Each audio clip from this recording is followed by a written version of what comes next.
Singham again and भूल भुलैया 3, ये दो मूवी के बारे में आज मैं आपको बताने जाऊंगा और 10 WTF मोमेंट्स बताने जाऊंगा, ताकि उसको सुनकर आपको भी लगे कि सच में आपको अपने पैसे वेस्ट करने चाहिए इस मूवी को देखने के लिए या फिर नहीं। शुरू करते हैं सिंघम अगेन से। मूवी के स्टार्टिंग में यह दिखाया जाता है कि पिछले मूवी के विलन यानी कि सूर्यवंशी के विलन उमर हफीज, जो कि सिंघम के इस मूवी में दुश्मन है, वो सिंघम से बदला लेने के लिए सिंघम के ऊपर वादियों में अटैक करवाते हैं, यानी कि श्रीनगर में अटैक करवाते हैं और बाइक लेके स्टंट करते हैं, पूरे श्रीनगर की वादियों में घूमते रहते। अब आप खुद सच बताओ, जिस हिसाब से जैकी श्रॉफ का उम्र है, क्या मतलब बाइक पे स्टंट करना उनको अच्छा लगेगा? और भाई पिछले मूवी में वो टेररिस्ट का रोल किया था, इसमें ये क्या किया है भाई, सिंघम को मारने के लिए किसी को भी भेज सकते हैं, लेकिन नहीं, उनको आना था खुद दबंग स्टाइल में। उसके बाद क्या होता है, लास्ट में पकड़े जाते हैं, फ्लॉप हो जाते हैं। एक्चुअल मूवी स्टार्ट होता है, वो विलन के बारे में बताते हैं, यानी कि अर्जुन कपूर की वो आने वाला है। अब इस मूवी को देखो, सिंपल भाई रामायण से रिलेट किया गया है, इसके वजह से मूवी आपको देखने में अच्छा लगेगा। अदरवाइज इस मूवी में देखने लायक कुछ है नहीं, क्योंकि मैं अपने पर्सनल एक्सपीरियंस से बता रहा हूँ। बैकग्राउंड में एक अलग रामायण चल रहा है, यहाँ पर रियलिटी में एक अलग रामायण चल रहा है। बैकग्राउंड में सीता माँ का हरण होता है, यहाँ पे ओरिजिनल में भी सीता माँ का हरण होता है। तो फिर जैसे सीता माँ का हरण होने के बाद जटायु जाता है उनको बचाने के लिए, इसमें दया की एंट्री होती है बचाने के लिए। उसके बाद लक्ष्मण जी कोशिश करते हैं बचाने के लिए, तो इसमें टाइगर श्रॉफ की एंट्री होती है। सबका एक रेफरेंस दिया गया है, Jatayu as Daya, Lakshman ji as Tiger Shroff.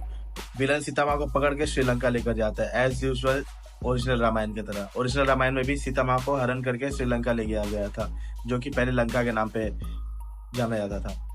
Movie में भाई हमारे जो विलन है उसका नाम है डेंजर लंका उर्फ रावण। रावण से उनका रेफरेंस दिया गया है, डेंजर लंका अर्जुन कपूर, जो कि भाई स्टार्टिंग में भाई बहुत ही खतरनाक रोल प्ले किए, आए हैं, एंट्री लिए हैं, उसके बाद भाई धीरे धीरे करके फ्लॉप हो चुके हैं।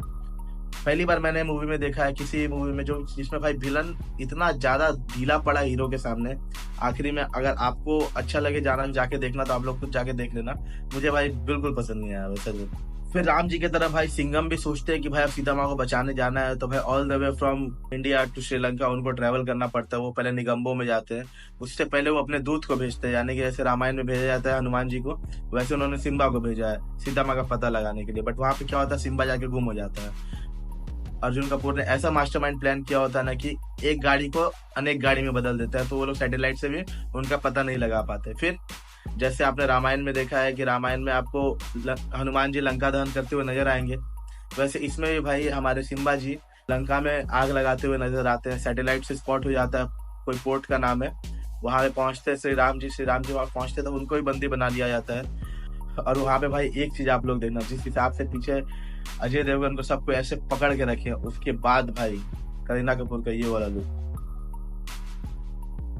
15-20 गुंडे पीछे से पकड़ के रखे, और यहाँ पे अजय देवगन बोल रहे हैं कि मैं भले ही मानता गांधी जी को, लेकिन पूछता मैं छत्रपति शिवाजी महाराज को, और यूं करीना कपूर।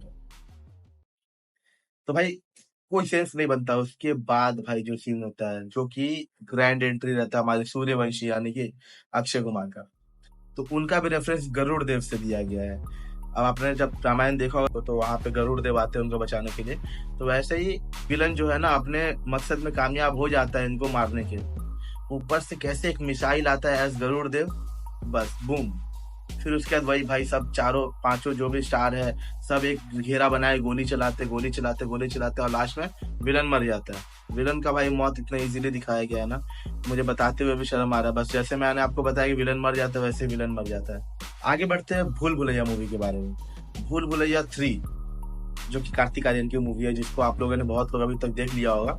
उसमें भाई मंजुलिका कैरेक्टर के ऊपर ज्यादा तवज्जो दिया गया है। मंजुलिका के ऊपर रक्त घाट में एक महल है, उसके भाई सिंहासन के लिए लड़ाई हुआ था कुछ तो 200 साल पहले हुआ था कि भाई मेरी गद्दी है, मेरी सिंहासन है, तो उसका बदला लेने के लिए मंजुलिका वापस से आई है। अब भाई फिल्म का फर्स्ट हाफ पूरा निकल जाता है, इंटरवल में जाके ना पता चलता है कि मंजुलिका एक्चुअल में जो ऊपर में गेट आप लोगों को दिखाया गया है, उस गेट के पीछे मंजुलिका कैद है। और जो हमारे राजपाल यादव है या संजय मिश्रा है, इन लोगों ने पहले ही जाके मतलब गेट खोल के वहां पे खाना पीना रहना शुरू कर दिया था, तो वहां पे एक्चुअल कोई मंजुलिका थी नहीं। बट फिर भी पब्लिक को डराने के लिए कार्तिक आर्यन प्लान करता है विद्या बालन को लेकर कि आप मंजुलिका का रोल करना, मैं आपको भगा दूंगा, और लोगों को लगेगा कि अब कोई मंजुलिका है नहीं। फिर कहानी में आता है ट्विस्ट।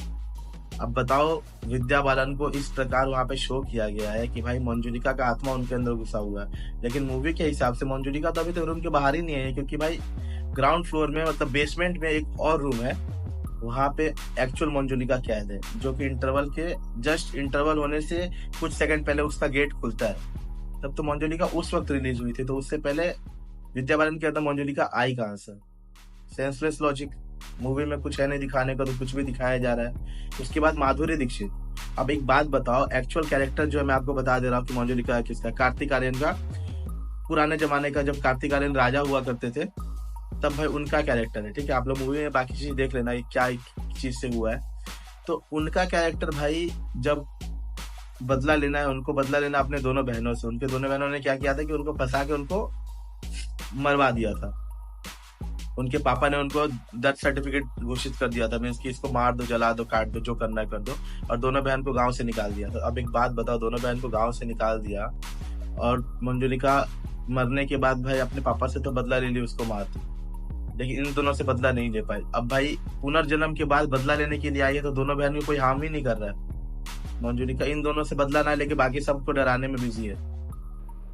लास्ट में जाके ऐसा ट्विस्ट फेंक के मारते हैं ये लोग कि भाई हाँ मंजुलिका कोई है, कोई नहीं है, घंटा है भाई, कार्तिक आर्यन है। जवान मूवी का कैमियो किया गया, वो भी कोई नहीं है भाई, वो हमारे राजपाल यादव है, जो कि पहाड़ से नीचे गिर जाते हैं, फिर पट्टी वट्टी लपेट के ऊपर आते हैं। तो ओवरऑल भाई मैं मूवी के बारे में आपको बताऊं तो बस तृप्ति डिमरी की वजह से मूवी चला है, और कार्तिक आर्यन की वजह से। रू बाबा, जो पिछले मूवी में था ना कि रू बाबा एक लड़की के चक्कर में रू बाबा बने थे, ऐसा कुछ नहीं इसमें। बस सबको ठग रहे हैं, और एक्चुअल मंजलिका का तो कॉन्सेप्ट ही समझ में नहीं आया कि क्या क्या दिखाना चाहते हैं, कुछ समझ में नहीं आया। तो फिर भी भाई ये सब स्पॉइलर था, जितना मुझे समझ आया मैं आपको बता दिया। बाकी आपके ऊपर है, आपको मूवी देखने जाना पसंद है तो आप देखो, पैसे वेस्ट करना, बॉक्स ऑफिस कलेक्शन बढ़वाना है भाई, अगर आपको योगदान देना है तो आप जाओ दोबारा दोबारा देखने के लिए।